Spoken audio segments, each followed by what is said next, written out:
요한복음 11장에서요. 우리 주님은 죽은 나사로를 굴 속에서 살려내십니다. 12장에 보면요. 나사로의 집에서 죽은 나사로와 살아난 나사로의 집에서 잔치를 벌이고 마리아는 비싼 향유를 예수님의 발에 붓습니다. 그때 가룟 유다와 제자들이 이 마리아에게 야단을 치죠. 그 다음 날에 12장 이야기입니다. 요한복음 12장. 예수님은 어린 나귀를 타고 예루살렘에 입성하십니다. 바로 팜 선데이죠. 그리고 요한복음 12장 20절에 보면 헬라인이 찾아오는데요. 예수님께서는 그때 자신의 십자가의 죽음이 목전에 온 것을 아시고 괴로워하시면서 기도를 하시죠. 요한복음 12장 27절에 이렇게 말씀하십니다. 지금 내 마음이 괴로우니 무슨 말을 하리요? 아버지여 나를 구원하여 이때를 면하게 하여 주옵소서. 그러나 내가 이를 위하여 이때 왔나이다. 28절 아버지여 아버지의 이름을 영광스럽게 하옵소서 하시니 이에 하늘에서 소리가 나서 이르되 내가 이미 영광스럽게 하였고 또 다시 영광스럽게 하리라 하시니 29절 말씀입니다. 곁에 서서 들은 무리는 천둥이 울었다고도 하며 어떤 이들은 천사가 그에게 말하였다고도 하니 예수께서 대답하여 계시되 이 소리가 난 것은 나를 위한 것이 아니요 너희를 위한 것이다 라고 말씀하셨습니다. 여러분 29절에서 말씀하시기를 하나님께서는 우리 주님에게 기도에 응답을 하셨는데 내가 이미 영광스럽게 하였고 또다시 영광스럽게 하리라 이렇게 말씀을 하셨는데 사람들은 곁에 서서 들은 무리들은 그 소리를 듣지 못하고 천둥이 울었다 천둥 쳤다 이거죠. 웬 천둥이 치나 라고도 말하고 어떤 이들은 좀 더 영성이 발달된 사람들은 천사가 그에게 말했다라고 말했습니다. 이 사람들은요 하나님께서 우리 주님에게 말씀하신 그 음성을 듣지 못했고 소리도 듣지 못했고 의미를 알지 못했습니다. 어떤 소리가 있긴 있었는데 하나님의 소리를 음성을 듣지 못했죠. 여러분 이것이 핵심 포인트인 것이죠. 사랑하는 성도 여러분, 우리는 하나님의 말씀을 들을 수가 없습니다. 하나님은 우리에게 말씀하세요. 그러나 우리는 하나님의 음성을 듣지를 못하는 거예요. 뭐 이상한 소리가 들리는데 이게 뭐지? 잘해야 그 정도입니다. 여러분, 그래서 우리가 하나님의 음성을 듣지 못하기 때문에 우리 주님이 오셔서 하나님의 말씀을 전해주신 것이죠. 내가 하는 말은 내가 하는 말이 아니라 나를 보내신 자의 말을 너에게 하는 것이다. 우리 주님이 이렇게 말씀하셨죠. 아멘. 여러분, 그래서 주님께서 이렇게 말씀하셨어요. 내 말이 영이요 생명이니라 이렇게 말씀하셨죠. 이 말은 무슨 말씀입니까? 하나님의 말씀이라 이거예요. 내 말이 영이고 생명이라는 것입니다. 여러분, 우리 주님의 말씀, 그것이 바로 복음서의 말씀이요 성경 66권의 말씀인 것입니다. 이 말씀이 하나님의 음성이에요. 우리가 이 음성을 들을 때 하나님의 음성을 듣는 것이고 이 음성을 듣고 우리가 그 말씀 앞에서 우리 자신을 스스로 낮추고 그 말씀에 순종할 때 하나님께서는 우리를 축복하시는 것입니다. 성경은 그래서 이 주님의 말씀에 순종하라고 이 말씀을 사모하라고 말씀하고 있는 것입니다. 그래서 교회에서 예배하는데 예배 핵심이 뭡니까? 말씀 증거 아니에요? 설교 아닙니까? 하나님 말씀을 증거하는 거예요. 이것이 하나님의 말씀이 아니라 인간의 생각이라면 의미가 없습니다. 그것은.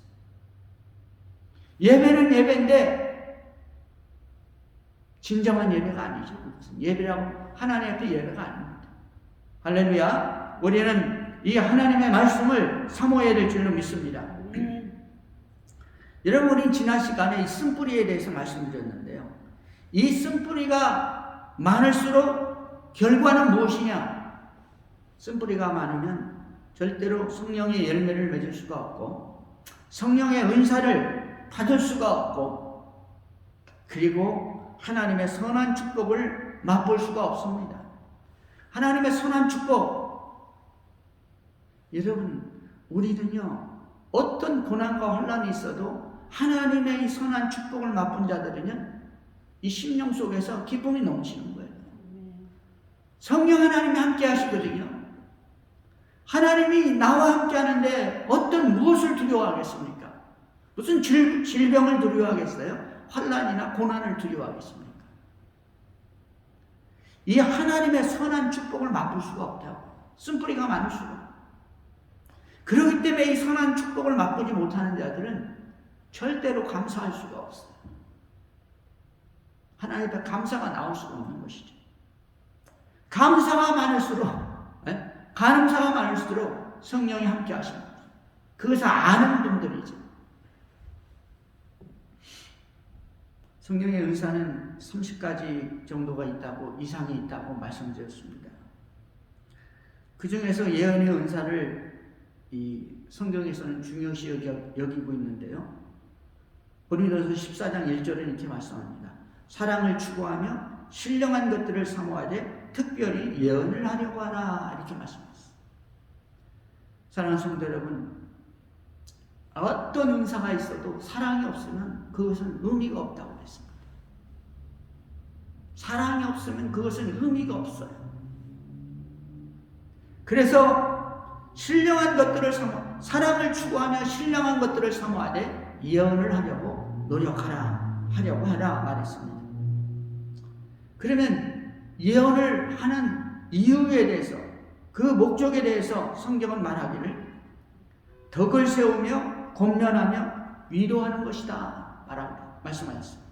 예언하는 자는 사람에게 말하여 덕을 세우며 권면하며 위로하는 것이요. 덕은 뭐라고 했습니까? 성장이라고, 영적 성장이 일어나는 거예요. 예언을 들으면 영적 성장이 일어나죠. 예언을 들으면 권면, 격려, 용기가 생기는 거예요, 내 속에. 예언을 들으면 어떤 일이 일어납니까? 컴포트, 안위함이 생기는 거예요. 평강이 넘치는 것이죠. 이 말은 여러분 무슨 말이냐면요, 하나님이 주신 은사들을 잘 사용하면은 바로 이러한 이 성장과 격려와 안위함이 우리 속에 있는 것입니다. 그래서 어떤 일이 일어나냐면 공동체가 세워지는 것입니다. 뜨겁게 공동체가 하나가 돼가지고 서로 격려하고 위로하고 평안을 주고 그리고 서로 성장하게 만드는 것이죠. 그래서 이 공동체가 성장함으로 공동체의 사명, 모든 성도들의 사명, 지상명령을 실천하게 하시는 것입니다. 여러분, 그렇죠? 지난 시간에 뭐라 했습니까? 예언을 해도 해석을 잘해야 된다, 이렇게 말씀하셨죠. 뭐든지 해석을 잘해야 됩니다. 은사들이 마찬가지입니다. 모든 은사들.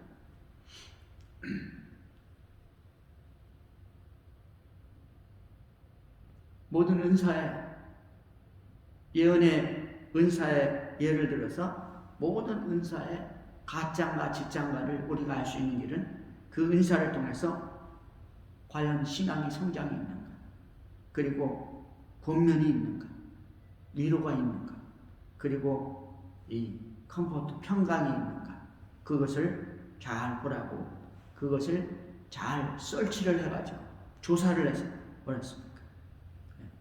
연구하고 관찰을 해가지고 진짜인가 가짜인가 잘 보라고 말씀하셨습니다.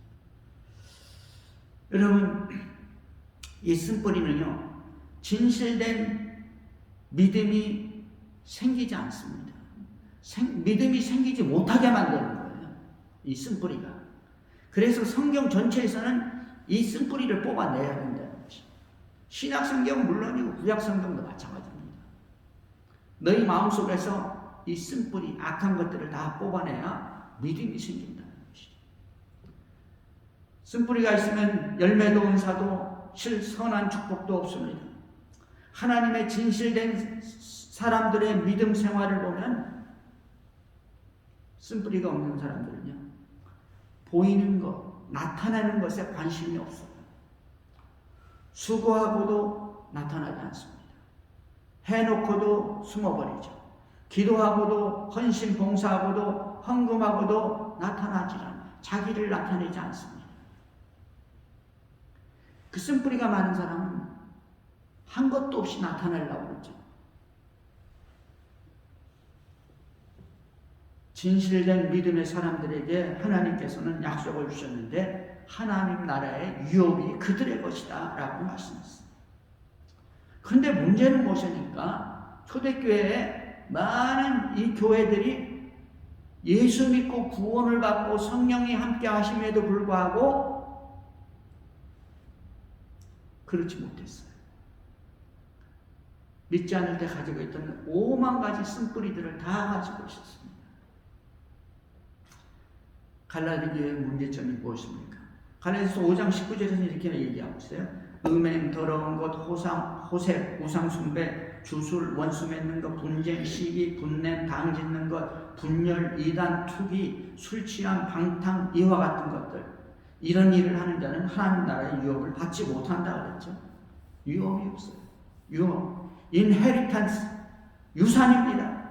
하나님 나라에 유산이 없어요. 상속자가 되지 못해요. 천국은 들어가는데 구원은 받는데.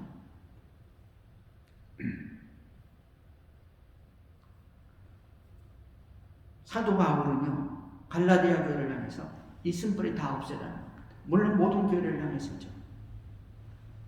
그래서 갈라디아 교회 5장 22절에서는 오직 성령의 열매는 사랑, 희락, 화평, 오래 참음, 자비, 양성, 충성, 온유, 절제다. 이 같은 것을 금지할 법이 없다. 성령의 열매를 맺어야 된다는 것이죠. 그리스도 예수의 사람들은 육체와 함께 그 정욕과 탐심을 십자가에 못 박았느니라. 정욕이 어디서 나옵니까? 쓴뿌리의 뭔 줄기는 뭔지 아세요? 이 교만이에요. 시기, 질투, 미움, 다툼이 어디서 나온 시기, 질투, 미움, 다툼. 쓴뿌리의 이 굵은 가지들이 거기서 5만 가지가 다 나와요. 근데 시기, 질투, 미움, 다툼의 원뿌리는 뭐냐면 이 교만이거든요. 교만. 내가 잘났다는 거. 성경에서는요, 이 교만에 대해서 수십 번, 거의 100번 이상 교만에 대해서 말씀하고 있어요. 몇 가지를 말씀드려볼까요? 교만은 쓴뿌리의 근원이라는 거예요. 잠언 11장 2절 교만이 오면 욕도 오고 어건이 와. 교만에서는 다툼만 일어날 뿐이라. 미련한 자는 교만하여 입으로 매를 자청하고. 교만하면 오만 사람한테 두들겨 맞는 일밖에 없어요. 교만한 사람은 다툼이 일어나요. 온갖 이웃들과 다툼만 일어나요. 교만하면 욕이 온다. 욕된 일들이 자기를 찾아온다. 15장 25절입니다. 여호와는 교만한 자의 집을 허시며 교만한 자는요 집이 망가져요. 패가 망신한다. 아무것도 남는 게 없어요.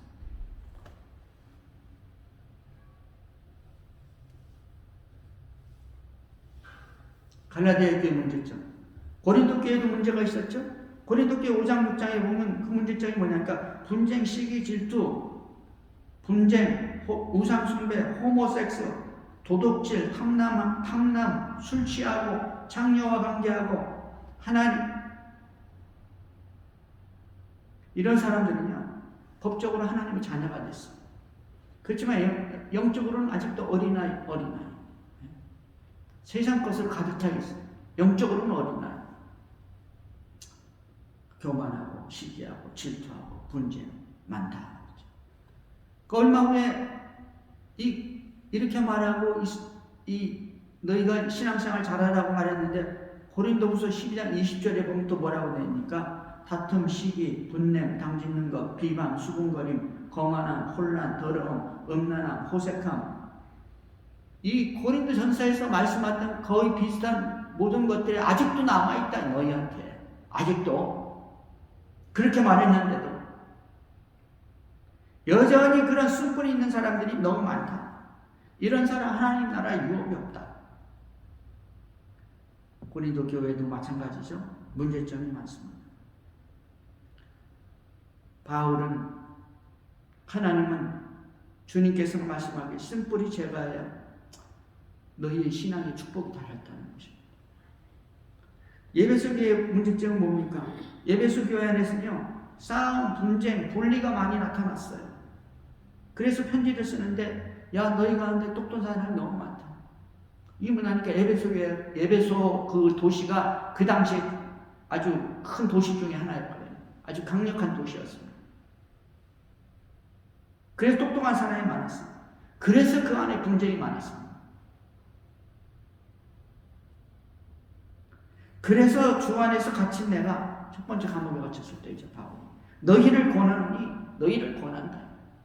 모든 교회들한테 이렇게 바울은 말했죠. 너희를 권하노니, 이 권한다는 말은 강하게 권고하는 I urge you 라고 말씀했어요. 강하게 권고하는 것입니다. 명령이에요, 이것은. 에베소 4장 1절. 그러므로 주 안에서 갇힌 내가 너희를 권하노니 너희가 부르심을 받은 일에 합당하게 행하여 모든 겸손과 온유하고 오래 참음을 하고 사랑 가운데서 서로 용납하고 평안에 매는 줄로 성령이 하나 되게 하신 것을 힘써 지키라. 받은 은사를 가지고 서로 잘났다고 싸우지들 말고, 바울은 바로 그들에게 권고하고 있어. 이것이 안 되면 너희들 상급도 없고 이미 받은 상급일지라도 그거 없어져 버린다는 거예요. 이미 받았어도 유업이 없어진다는 거예요. 유업이 없다는 것이죠. 에베소 4장 22절에서 계속해서 말씀하기를 너희는 유혹의 욕심을 따라 썩어져가는 구습을 따르는 옛사람을 벗어버리고, 쓴뿌리 다 벗어요. 오직 너희 심령이 새롭게 되어, 이 심령이 뭡니까? 이 심령이 뭐냐니까 루스라고 그래가지고요. 이건 뭐냐니까 이성입니다. 너의 이성, 나의 이성. 이성은 뭐냐니까 성경에 보면 In the spirit of your mind, 영어로 이렇게 써놨어요. 그 뭐냐니까 나의 이 심장 속에 있는 이성, 내 이 심장 속에 있는 이성을 새롭게 하고 깨끗하게 하는 것이. 다시 말하면 이 심장, 카르디아 속에 있는 쓴뿌리를 다 뽑아내고 성령의 열매를 맺어 은사를 받는 것이. 신령한 축복, 하나님의 이 축복들을 받으라는 것이죠. 24절에 이렇게 말씀합니다. 하나님을 따라 의와 진리의 거룩함으로 지으심을 받은 새 사람을 입으라. 새 사람, 새로운 사람이 되라는 거예요. 성령의 은사와 열매들이 충만한 새로운 사람입니다. 쓴뿌리는 다 없애버리라는 것이죠. 계속해서 말합니다. 그런즉 거짓을 버리고 각각 이웃과 더불어 참된 것을 말하라. 분을 내어도 죄를 짓지 말며 해가 지도록 분을 품지 말고 마귀에게 틈을 주지 마라 라고 말씀하고 있습니다. 사랑하는 성도 여러분, 로마 교회는 로마 교회는 문제가 없었나요? 로마 교회 문제가 엄청나게 많았죠. 쓴뿌리 말씀드릴 때 말씀드렸죠. 로마서 1장 2절에 어마어마한 쓴뿌리들이 있었어요. 그거 다 갖고 들어왔습니다. 수많은 문제점들이 있었죠. 그러나 로마서 1장에서 11장까지 뭐냐니까 복음의 교리, 복음의 진수는 이런 것이다 라고 말씀하셨어요. 11장. 그리고 12장에서 말씀하시죠. 그러므로 therefore, 그러므로 12, 13, 14, 15장을 총칭해가지고 로마서 12장 1절, 2절에서 2절에서 딱 받아버려요. 이제까지 11장까지 말씀드리고 한마디 결론을 먼저 말씀드려요. 그러므로 형제들아 내가 하나님의 자비하심으로 너희를 권하노니, 또 권한다 그러죠. 또 권한다. I will do. 꼭 해야 된다는 것입니다. 꼭 해야 된다는 것입니다. 명령에 가까운 명령. 너희 몸을 하나님이 기뻐하시는 거룩한 산 제물로 드려라. 너희 몸을 하나님이 기뻐하시는 거룩한 산 제사로 드려라. 그렇습니다. 산 제물로 드려라. 산 제물. 산 제물은 뭐? 산 것을 산채로 죽여가지고 바치는 겁니다. 아브라함이 이삭을 죽여서 바치듯이 죽여가지고 바치는 겁니다.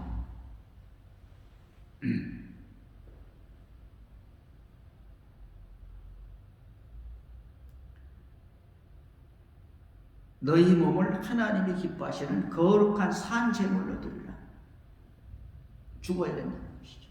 쓴뿌리가 있는 자아는 죽어버려야 된다. 쓴뿌리를 없애버려야 된다. 쓴뿌리를 가지고 있는 게 자연적인 사람입니다. 세상 사람은 다 그래요. 점잖은 것 같죠? 세상 사람들이 다 마찬가지로 쓴뿌리가 가득 있습니다. 물론 개성이 좋은 사람도 많이 있죠. 자기를 단련한 사람들이 많이 있긴 합니다. 우리 예수 믿는 사람들은 산제물로 가요. 거룩한 산제물로 드려라. 이것이 너희가 드릴 영적 예배라라고 성경은 말씀합니다. 그래서 너희는 이 세대를 본받지 말고 오직 마음을 새롭게 함으로 변화를 받아 하나님의 선하시고 기뻐하시고 온전한 뜻이 무엇인지 분별해. 마음을 새롭게 하라는 거죠. 카디아를 깨끗하게, 심장을 깨끗하게 하라. 여러분, 하나님의 선하시고 기뻐하시고 온전한 뜻이 무엇입니까? 하나님의 뜻이 무엇입니까? 하나님의 뜻의 결론은요, 지상 대명령입니다. 그것을 위해서는 공동체를 세워나가야 돼요. 내 자신이 심령이 깨끗해져야 돼요. 쓴뿌리 갖고는 아무것도 못해요. 다른 사람을 격려하지도 못하고 위로하지도 못하고 서로 하나가 되지도 못하고 공동체를 세워나가지도 못하고 그러면 세계 복음화는 할 수가 없는 것이죠. 그래서 이것을 위해서 성경의 주님이 말씀하는 게 뭐니까 쓴뿌리 다 뽑아내고 카리아가 깨끗하게 되어서 심장이 깨끗하게 되어서 말씀과 성령으로 충만하는 것이죠. 말씀과 성령으로 충만하는 것이죠. 이것이 여러분의 핵심입니다. 오늘 주님이 말씀하신 핵심. 요한복음 14장 이 16절의 말씀의 핵심이에요.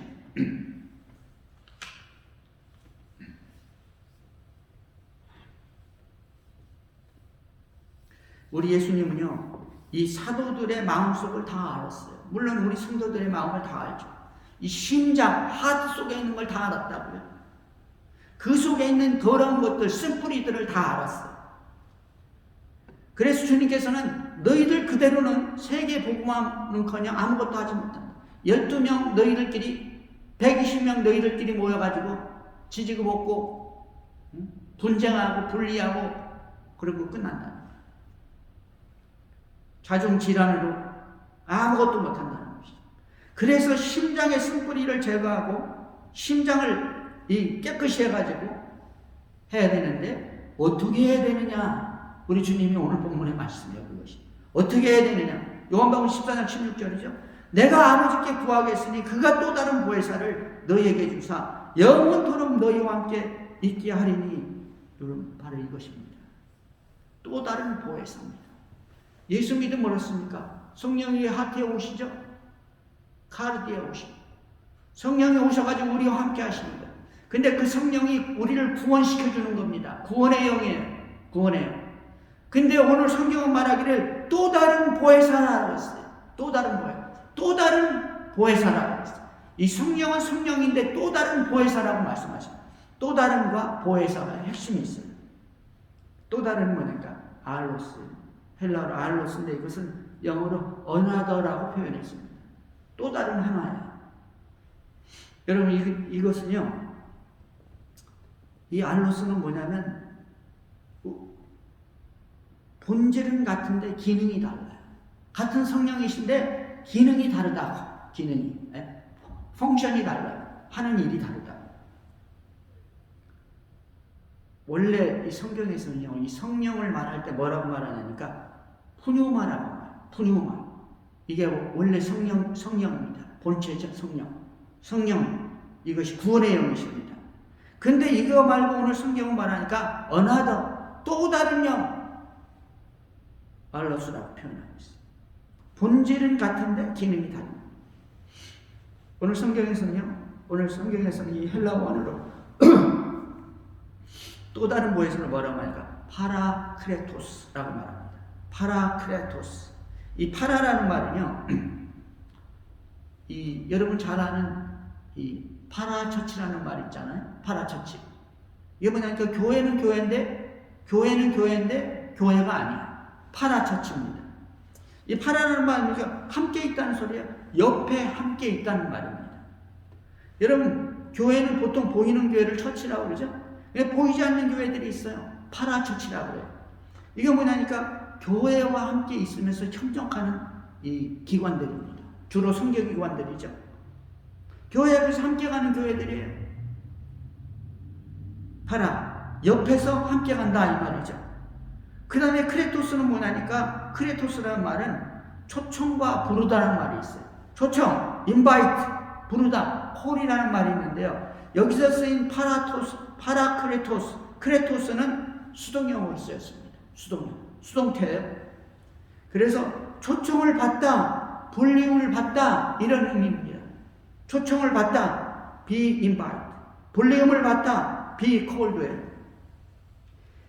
그러니까 이 말은 무슨 말이냐면 내 옆에 지금 항상 늘 계시는데 항상 초청을 받는 거입니다. 이 말은 무슨 말이냐? 내 옆에 늘 계시지만 초청하지 않으면 오시지 않는다는 거예요. 성령입니다, 그것이. 그게 뭐냐니까 파라크레토스예요. 또 다른 보혜사라고 했어요.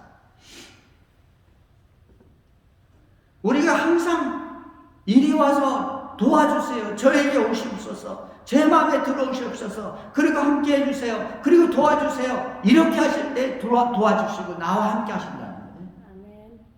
이게 파라크레토스. 이 성령입니다.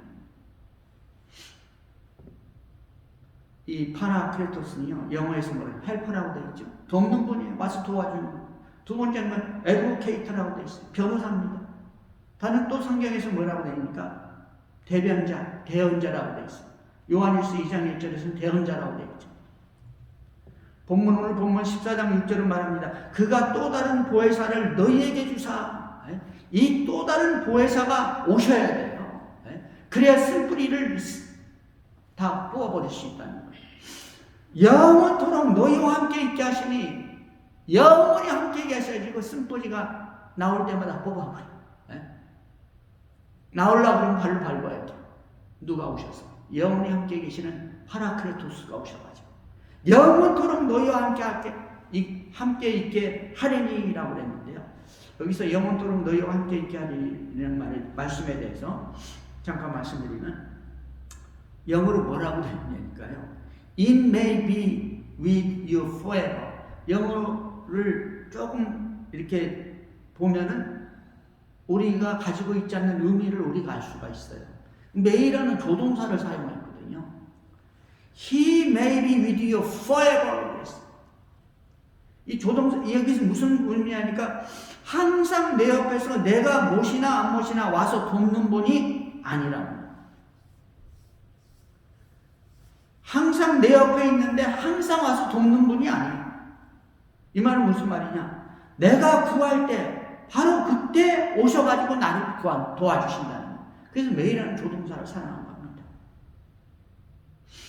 그래서 여러분, 우리가 구할 때만 성령 하나님 오셔가지고 우리를 돕기 때문에요. 우리는 성령님과 함께, 성령 하나님과 함께 항상 대화하고 기도하고 묵상하고 와서 도와주세요 라고 간구해야 됩니다. 여러분, 언제 와서 우리와 함께 하십니까? 구할 때입니다. 나를 도우시는 그분, 나의 헬퍼가 되셔가지고 우리에게 오시는 것입니다. 그러므로 항상 성령 하나님과 이 개인적인 대화가 있어요. 기도인 것이죠. 묵상인 것입니다. 세상 사람들은요, 성령의 존재도 모르고 성령의 이름도 모르고 세상 사람들은 그의 사역도 모르고 그의 일하시는 걸 모르는 거예요. 그런데요, 우리 주님이 본문의 이 말씀을 언제 하셨습니까? 그가 또 다른 보혜사를 너희에게 주사 영원토록 너희와 함께 있게 하리라. 언제 말씀하셨죠? 이 성찬하시면서, 마지막 성찬하시면서 말씀하셨잖아요. 그리고 나서 어떻게 했습니까? 죽으시고 부활하시고 40일 동안 계시다가 마지막 승천하시고 나서 열흘 만에 오순절이 되었을 때 성령이 임했잖아요. 그러니까 50일 만에, 구체적으로 하면 한 53일 만에, 이 부활하시고 50일 만에 성령이 임하신 거예요. 사도행전 1장 3절에 보면 그가 고난받으신 후에 또한 그들에게 확실한 많은 증거로 친히 살아계심을 나타내사, 확실한 많은 증거로 친히 살아계심을 나타내사 40일 동안 그들에게 보이시며 하나님 나라의 일을 말씀하니라 그랬죠.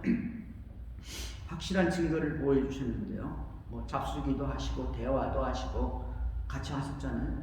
40일 동안 그렇게 말씀하셨는데 그 40일 계시면서요 하나님의 일을 말씀하셨는데 그 중에서 성경에 보면 이 지상명령, 복음 전파, 세계 복음 전도에 대해서 약 5번 말씀하셨습니다. 사도행전 1장에서는요 마지막 승천하시면서 하신 말씀이 기록되어 있어요. 지상명령에 대해서.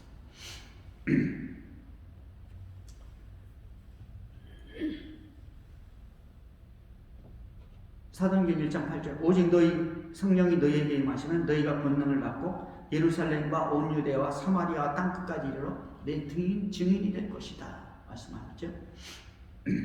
권능을 받고 예루살렘, 온 유대, 사마리아와 땅끝까지 나간다. 그것이 너희 사명이라 이거죠. 그런데 나가서 예수님의 증인이 되는데, 그런데 이렇게 하기 위해서는 우리 주님께서 4절부터 말씀하기를 예루살렘을 떠나지 말고 내게서 들은 바 아버지께서 약속하신 것을 기다려. 내가 너에게 말은 내게서 들은 바 아버지께서 약속하신 것. 예수님의 약속이 아니라 성부 아버지 하나님의 약속이라는 뭐가? 성령이 임하신 것. 벌써 구약성경에 약속해 놓으셨지. 예언자들을 통해서. 그 아버지께서 약속하신 것, 이 성령을 기다려라 해요. 거기에 대해서 우리 주님께서 말하기를 파라크레토스라고 말씀하셨어요. 또 다른 보혜사라고 말씀하셨습니다. 그분이 오셔야 능력을 받는데 쓴뿌리가 다 빠지고 능력이 임한다는 것입니다. 여러분 그렇죠? 근데 놀랍게도 예수님께서 직접 말씀하실 때요 이것을 들은 사람들이 600명이 있습니다. 600명. 600명 가량이었는데요. 근데 성경에 보면 몇 명이 모여서 기도했다고요? 120명이 모여서 기도했어요. 놀라운 일이죠. 예수님이, 하나님이셨던 그 예수님이 직접 말씀했는데 이 예수님의 말씀을 직접 들은 사람들이 순종한 사람이 120명밖에 안 돼요. 순종한 사람. 그러니까 교회에서 순종한 사람들이 얼마나 되겠어요? 20%밖에 안 되는 겁니다. 120명밖에 안 되는 거죠. 20%. 예수님 말씀에 순종한 자가 직접 들은 사람들이 20%가 안 돼요. 여러분 우리는 이 20% 안에 들어가야 될 줄로 믿습니다. 아멘. 20명이 모여서 기도했는데 얼마나 기도했냐니까 우리 주님 말하기를 몇 날이 못 되어서 너희가 약속하신 성령을 받을 것이다. 또 다른 보혜사를 받을 것이라 말씀하셨는데 열흘쯤 되었을 때 오순절 날이 되었을 때 그때 완전한 성령의 역사가 일어난 것이죠. 오순절 날이 이미 이르며 그들이 다 같이 한 곳에 모였더니 호련히 하늘로부터 급하고 강한 바람 소리가 있어 그들이 앉은 온 집에 가득하며 불의 혀처럼 갈라지는 것이 그들에게 보여 각 사람 위에 임하였더니 다 성령의 충만함을 받고 성령의 말하게 하심을 따라 다른 언어들로 말하기 시작하니라. 성령의 불이 임했죠. 각 사람 머리 위에 있습니다. 사람마다 성령의 역사가 개별적으로 일어나요. 개별적으로. 그런데 120명 전체에 일어나요. 여러분 성령이 임하니 어떻게 됐습니까? 120명이 다 이 심장, 이 카디아에 쓴뿌리는 다 뽑혀버리고 성령의 능력과 은사들이 임한 거예요. 하나님의 이 신령한 축복들이 임한 것이죠. 그러니까 어떻게 됐습니까? 이 사람들에게 능력이 폭발한 것이죠. 그야말로 능력이 폭발한 거예요. 능력이.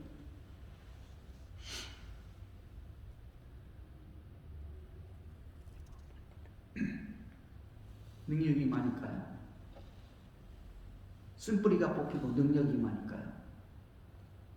베드로, 이 겁 많은 베드로, 예수님 앞에서 예수님을 부인하던 사람, 나 몰라. 저주하면서, 조그만 계집종 앞에서 저주하면서, 내가 저 나사렛 예수라는 내가 저주를 받지. 자신을 저주하면서, 하나님 앞에서 저주하면서 예수님을 부인하던 그 겁쟁이가 쓴뿌리가 뽑히고 성령의 능력이 임하고 하나님의 은혜가 임하니까 어떻게 됩니까? 수천 명, 수만 명 앞에서 그냥 120명이 나가서 복음을 전하는 거예요. 베드로가 그 많은 사람 앞에서 그냥 능력을 발휘해서 설교를 한 거예요. 그야말로 설교죠. 그러니까 3,000명이 한 번 설교에 깨져버렸어요.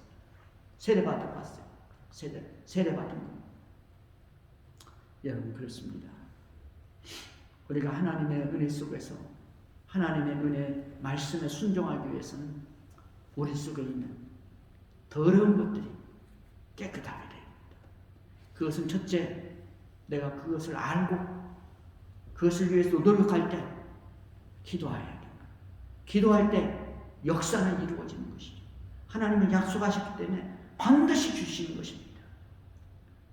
성령의 열매, 은사, 신령한 축복들, 능력이 폭발하는 여러분 되기를 주의 이름으로 축원합니다. 기도하겠습니다.